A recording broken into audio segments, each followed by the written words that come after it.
pre-market recap with SC Security. Let's have a look at some of the latest developments of the Sri Lankan economy and financial markets.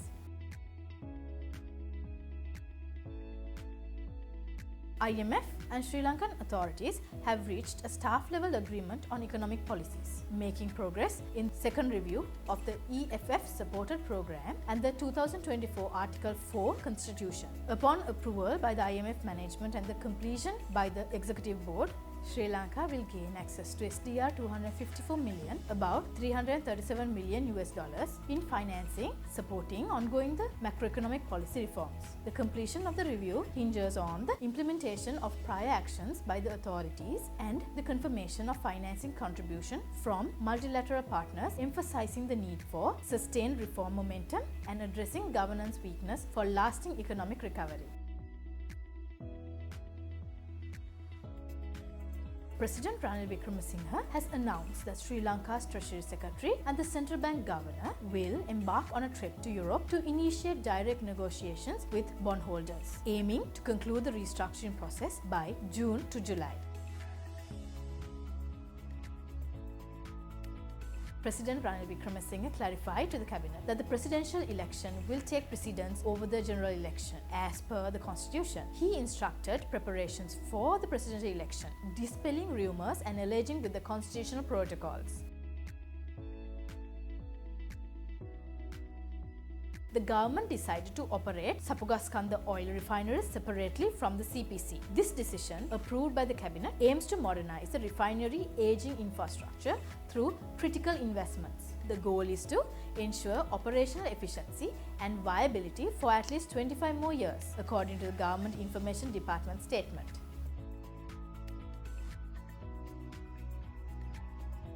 Bloomberg data reveals that the Colombo Stock Exchange All Share Price Index is among the top 10 best performing primary equity indices so far in 2024. As of Monday, the 18th, it ranks 7th globally with a 12.96% positive return in US dollar terms, surpassing indices from Japan and London.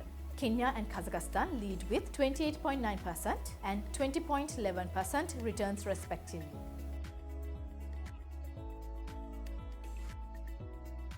The Ministry of Ports and Aviation announces India's commitment of 61.5 million in grant aid to develop Kankasanthurai Port in northern Jaffna, with a ferry terminal connecting to Karakal Port in Puducherry. Sri Lanka was designated as the top travel destination for Indian tourists by the Indian government, which praised the initiation of flights between Chennai and Jaffna, according to the statement. The government of Japan has agreed to grant assistance totaling up to 1,600 Japanese yen, approximately 3.3 billion rupees, to Sri Lanka for various sectors including marine environment, fishing, healthcare and vocational training in response to a request from the Sri Lankan government. All Sri Lanka districts, including those in the north and east, will sign sister district deal with China's Chongqing province to boost investment and production capacity, announced by State Minister Anupa Pasquale amid Sri Lanka's sovereign debt default, aiming to attract grassroots level investments through the partnership of China's Chongqing, known for its large population. The Asian Development Bank will assist Sri Lanka in bond markets and public-private partnership to aid its economic recovery from its crisis, as outlined in its 2024 to 2028 assistance strategy, with a focus on fostering sustainable recovery and revitalizing growth. ADB aims to deepen the corporate bond market, promote carbon trading, and establish an environment, social and governance fund.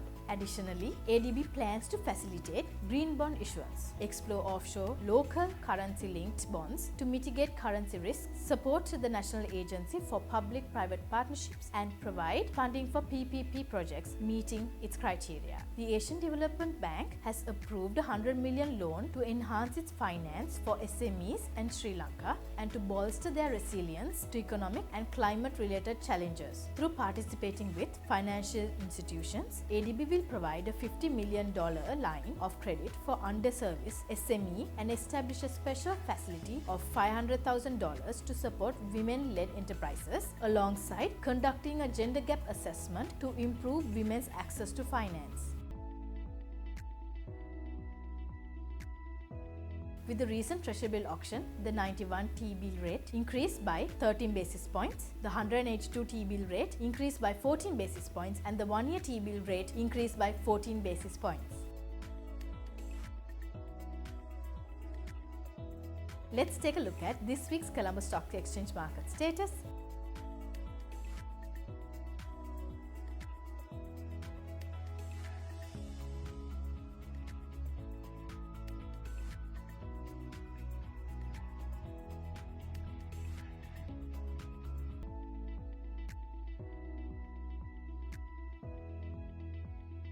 SC Securities highlights that the exit offer of LKR 185 per share for Expo provides a premium to their fair value estimated of 160 LKR. On March 1, 2024, Expo announced its decision to delist from the Colombo Stock Exchange based on a request from its major shareholder SG Holdings Global Pte Limited, who proposed the exit offer. Despite challenges like the capacity expansion impacting revenue and the EBIT margins, SC Securities remains optimistic about Expo's future revenue growth and views the exit offer favorable due to its upside potential and premium over their fair price estimate. UB Finance Company Limited, a licensed non-banking lender, Sri Lanka has received regulatory approval to raise 254 million rupees through a rights issue aimed at meeting regulatory capital requirements and facilitating future business operations. The rights issue will involve issuing 2 ordinary vote shares for every 13 ordinary voting shares at 60 cents a share.